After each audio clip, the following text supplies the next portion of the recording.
Which chocolate bar should I pick? Oh, he's chocolatey. Oh, he's chocolatey. Oh, caramel. You know I like caramel. Yolanda's gonna try and cake another chocolate bar cake, but I'm gonna cake fun size Halloween version. I don't know why they call these fun size, because in my opinion, the bigger they are, the more fun they'd be. This is like tease size. Halloween is a time when we celebrate all things weird and scary, but most of the time, what's on our minds can be really scary too, and it may not be easy to find someone to talk to. That's why I'm excited to tell you about this video's sponsor, Betterhelp. Betterhelp makes therapy more affordable and accessible. So whether you have a mental health issue like depression or anxiety, or you're just having a hard time and need someone to talk to, Betterhelp can match you with a professional therapist in as little as a few days. You know, when I first started this channel, I was going through a lot, and I realized that as a viewer, you might not see that in me. I was a new mom, a new business, and here I was in front of a camera putting myself out there when I'm actually a very shy person. It was a lot to absorb and get through, and luckily I had loving friends and family to talk to and to encourage me, as well as the community we built here on How to Cake It. I realize this isn't the case for everyone. Maybe sometimes you want to talk to someone objective, or you're going through something really difficult that you don't want to disclose to your friends and family. In this case, Betterhelp could be a great option for you. So if you're struggling, consider online therapy with Betterhelp. I'll leave a link in the description below, or you can visit this address. Once again, thank you to Betterhelp for supporting this channel. I started with a rectangular vanilla cake, a rectangular peanut butter cake, and a rectangular chocolate cake. Vanilla cake is gonna go in Mr. Big, peanut butter cake in Crispy Crunch, and then chocolate cake in the Snickers. Removed my rectangular cakes from their pan, removed the parchment, and then I cut the shape that I needed, and I layered the cakes accordingly, keeping in mind how high they would need to be in the end with the chocolate bars inside them as well. So what I decided to do is bake cake and make buttercream that complements the flavors of each bar, and then fill the cakes with the bars themselves. Oh, Inception, hardcore Inception. That's right. It is time to simple syrup them all. Simple syruping vanilla cake, the peanut butter cake, and the chocolate cake. The next thing I need to do is flavor some buttercream. So for Mr. Big, I'm going to leave the buttercream vanilla. But for Crispy Crunch, I'm making peanut butter buttercream.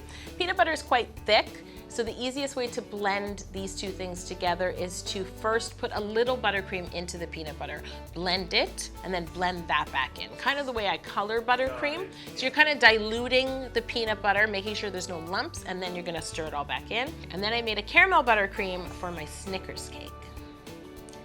Yum. There were some comments about you not making the Caramel voice? Girl, you know I love caramel. And one of the things I love about Snickers is the caramel. Now I have everything I need. I have layered cakes that are simple syruped, I have buttercreams, and I have chocolate bars. It's time to fill in stack. I begin with the Mr. Big cake. I put down a layer of cake. I spread vanilla buttercream. I decided to line the cakes with regular sized chocolate bars because they're bigger and I knew the cake would be sturdier. So I filled the cake with Mr. Big's. I did have to cut them to get them to fit. Then I spread on a little more buttercream to fill in the gaps, and so the next layer of cake will stick on top. And then I repeat the process.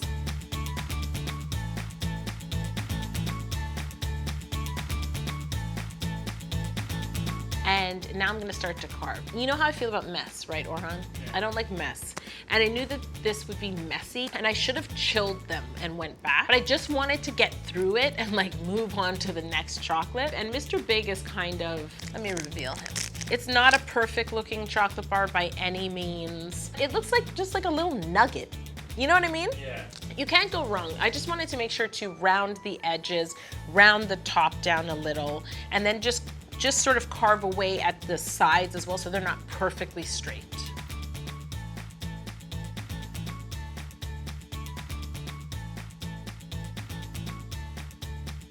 I did decide it wasn't quite tall enough, so the scraps I had from cutting out the original shape, I trimmed them down and I added a little more vanilla cake on top, and now I feel that it's tall enough.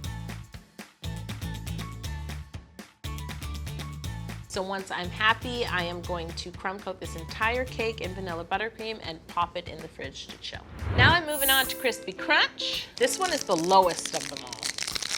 It's really low, kind of flat. And so for Crispy Crunch, what I did is I placed down a layer of my peanut butter cake, and then I slathered on some peanut butter buttercream, and I laid in the Crispy Crunch bars. It's a much softer cake than my chocolate or vanilla, which is why I don't use it for sculpting, but it's delicious.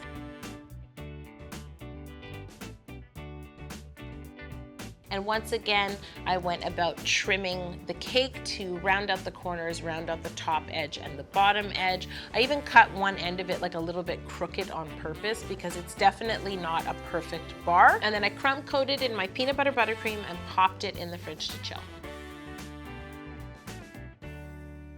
Next up, Snickers. So it's the most, oh wow! Okay, so the Snickers I used as a model didn't have any I'm calling it like veining. It didn't have it, it was so flat on top. I laid down a layer of chocolate cake, spread on caramel buttercream, line up the Snickers. I did have to cut Snickers, so it was basically like 2.5 Snickers in each row. Buttercream, chocolate cake, buttercream, Snickers, buttercream, chocolate cake.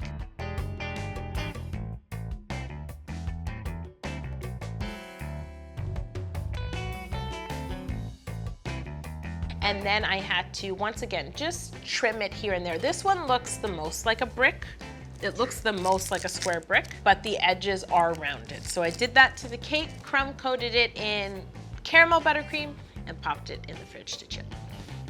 Now it is time to ice these cakes and also add a little bit of detail. So for Mr. Big, I got a little too excited and I should have iced it first, but it all worked out. What I did is all those ends, all the leftover pieces of Mr. Big that I had from trimming the bars, I cut off the rounded ends and I glued them to the cake. So they would be the crispy little bumps that you see in the Mr. Big. And then I went in and iced the surface, but it was very difficult because I placed the bumps. But since he's so lumpy and bumpy, it really doesn't matter. The icing doesn't need to be perfect at all. So I let it go, put the cake back in the fridge to chill. Now for Crispy Crunch, we do see ripples. So what I did is I placed my peanut butter buttercream into a piping bag, and then I sort of piped on ripples, placed them in the fridge to chill, and when the buttercream was chilled, I had a cup of hot water and a paintbrush. I wet the paintbrush and then I smooth out those ripples. That way they won't look like piped logs on the top of the cake, if that makes sense. And now for Snickers, I'm gonna create the vein in the exact same way, except this time with my caramel buttercream in a piping bag. I just piped on the design, chilled the cake, and then hot water, wet brush, just sort of smoothed out the veins I created.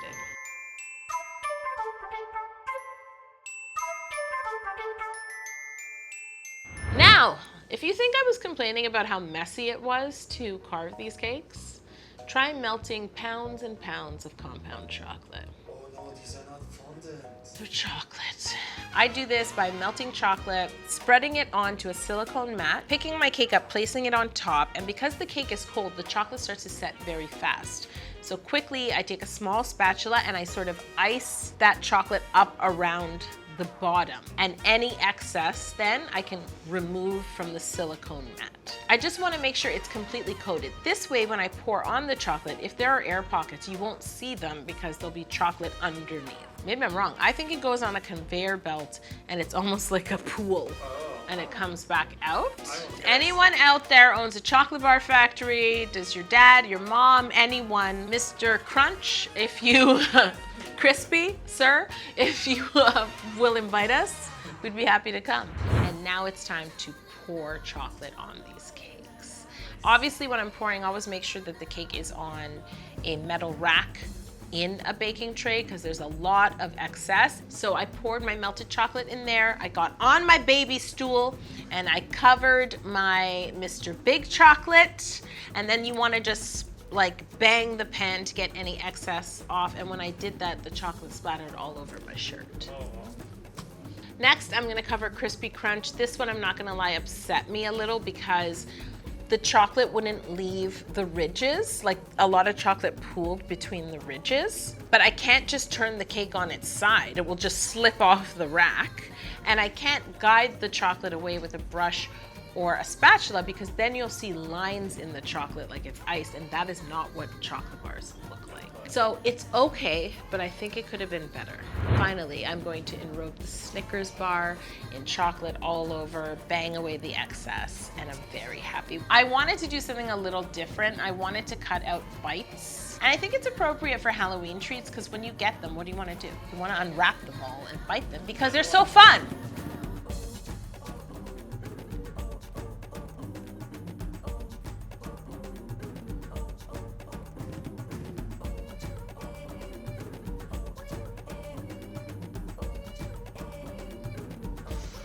Yeah, it's really hard to eat a Snickers with a fork. Look at this. So guys.